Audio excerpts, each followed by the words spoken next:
Құрметті қатындар мен мырзалар, сендермен бірге Тескөке. Бүгін біз Сиқырлы шайқас анимасының екінші бөлімін көреміз. Мықты комментарийлер видеоға шығады. Дәстүр бойынша артқа құрт лақтырыңдар. Сонымен естеріңде болса, Юзи Токио сиқырлы техникумына қабылданды, ал Мегуми енді оның жатақханадағы көршісі. Нобара Токио темір жол вокзалында шығады. Шыға берісі оны Мегуми мен Юзи күтуде. Көп ұзамай оларға Сатору қосылады. Юзи жаңа формасын киіп алған. Мегуми оған мұғалім Сатору адамдарға приколстығанды ұнататын ескертеді. Какой-то мужик қыздарға модель болуды ұсынып жабысады. Оны Нобара тоқтатып, ол қашып кетеді. Сатору оны шақырып алып Мегуми және Юзимен таныстырады. Қыз жігіттер туралы алғашқы тұжырымдарын жасайды. Ол Юзи мұрын боғын жейді, ал Мегуми көкірек деп ойлайды. Сатору үш студентінің де ақыры жиналғанына қуанышты. Үшеуі де ауылдан келгендіктен Сатору оларға Токио қаласында экскурсия жасауды ұсынады. Юзи мен Нобара бірден қайда баратындары жайында дауласа бастайды. Сатору оларды Роппонги деп аталатын іскерлік ауданға алып келеді. Олардың алдында үй шығады. Онда Мегуми бірден қарғыстың барын байқайды. Ғимараттың жанында мола бар. Ол моладан қорқып, қарғыс күшін халықтың өздері көбейтетінін түсіндіреді. Нобара Юзи қарғыс атқан затты жеп қойғанын біледі. Сатору оларды сынаққа алып келгенде алып келді және Нобара мен Юзиге ғимаратқа кіріп қарғысты қуып шығуды бұйырады. Ол Юзиге жындар өлтірушісі деп аталатын үлкен пышақты беріп, баладан екі жүзіне жібермей жындарды айыруды талап етеді. Екеуі ғимаратқа кіріп, оны мұқият зерттей бастайды. Мегуми мен Сатору далада отыр. Нобара жұмысты тезірек аяқтап кету үшін бөлінуді ұсынады. Юзи келіспейді, бірақ қыздан тепкі алады. Нобара жоғарғы қабаттарға жүгіреді. Сол мезетте Юзидің үстіне потолоктан үлкен крабқа ұқсайтын жын түседі. Жігіт оны пышақпен ұрады, бірақ жын алға ұмтылуын жалғастырады. Сонда Юзи оның табандарын кесіп тастап, сальто жасап, пышақты басына қадайды. Сосын өзінің саусақтарын ескейді. Сатору Мегуми мен Юзи біртүрлі болғанымен оның түрі жеркенішті жындардан қорықпайтынын, жиркенбейтінін талқылайды. Бірақ бүгін олар Нобараны сынап жатыр. Нобара манекендері бар бөлмеде тап болады. Ол қарғыс атсын, бергелін-ақ деп айғайлайды.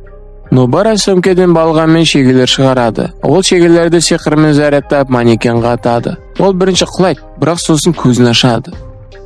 Сатору Мегумиге қарғыс қалай болғанда да адам ойының жемісі екенін түсіндіреді. Ал адамдар көп болған сайын ойлар көп және қарғыс күштірек. Манекен тұрады. Нобара саусақтарын шық еткізіп, содан оның шегелері манекеннің басын бұрғылай бастайды. Басы жарылып, Нобара жәшіктердің артында жылап жатқан бөпенін байқайды. Қыз одан шығуын сұрайды. Бірақ сол кезде қабырғадан өткен жын оның басынан ұстап алады.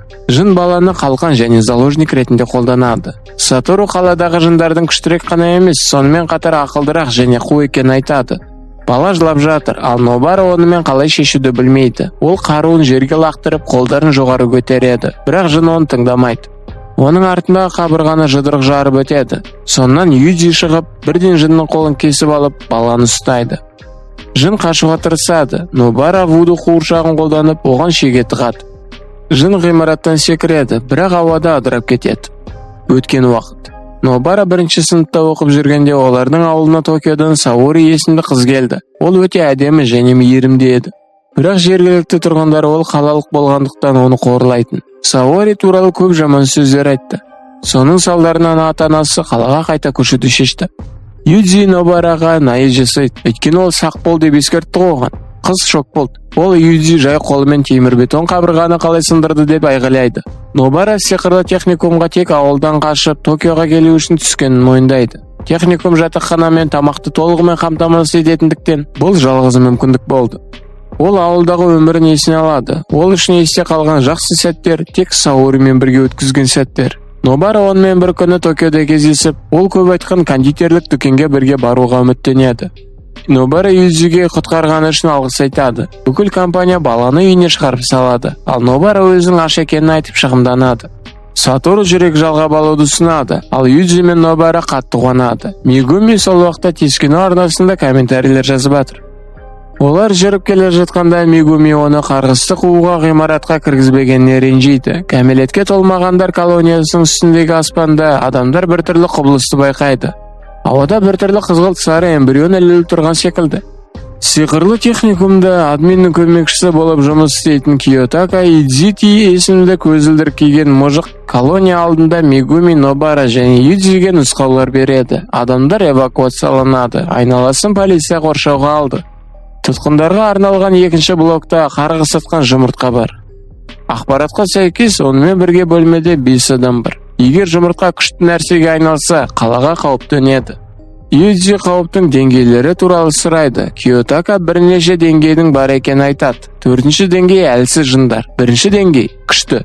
Бірақ ерекше деңгей бар. Ең күшті құбыжықтар.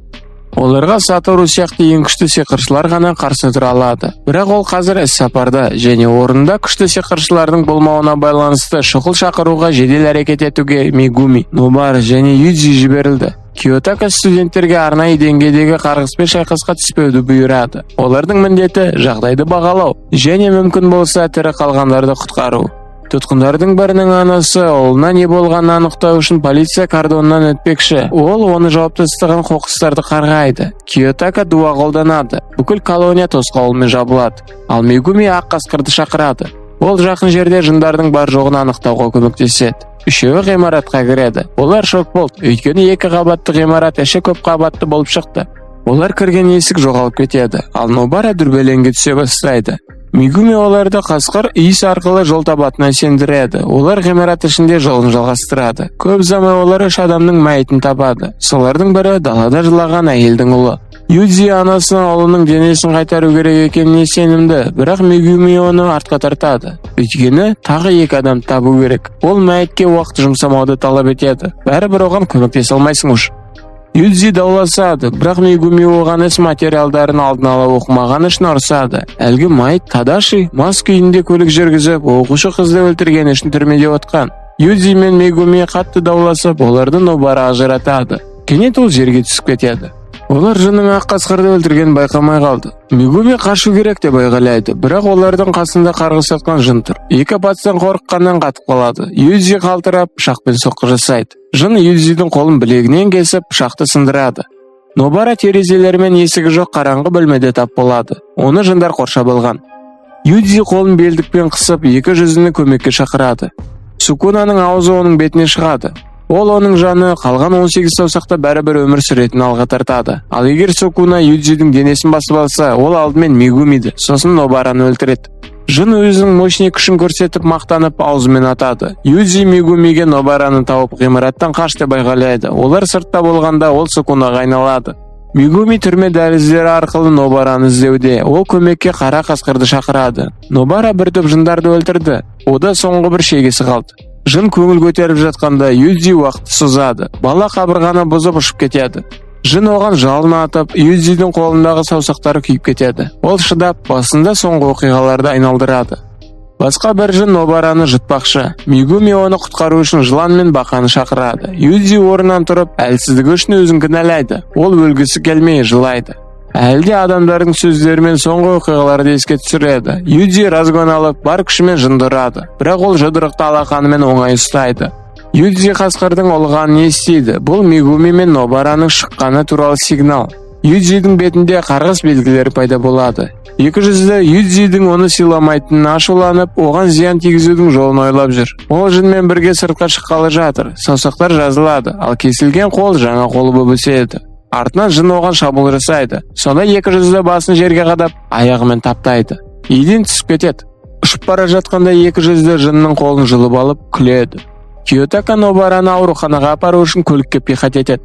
Ал Мегуми Юдзиді күтіп қалады. Ол Киотакадан көмекке күшті сиқыршы жіберуін сұрайды. 2 жүзді жынмен падушам сөйлесуге тырысады. Оның қолдары мен аяқтарын жұлып алсады. Жын ауырғаннан бүрседі. Бірақ жаңа қол аяғы өсіріп шығарады. 2 жүзді прикол ұстауын жалғастыруда. Өйткені ол бұл жынды нағыз қарғыспен салыстырғанда фигня деп есептейді.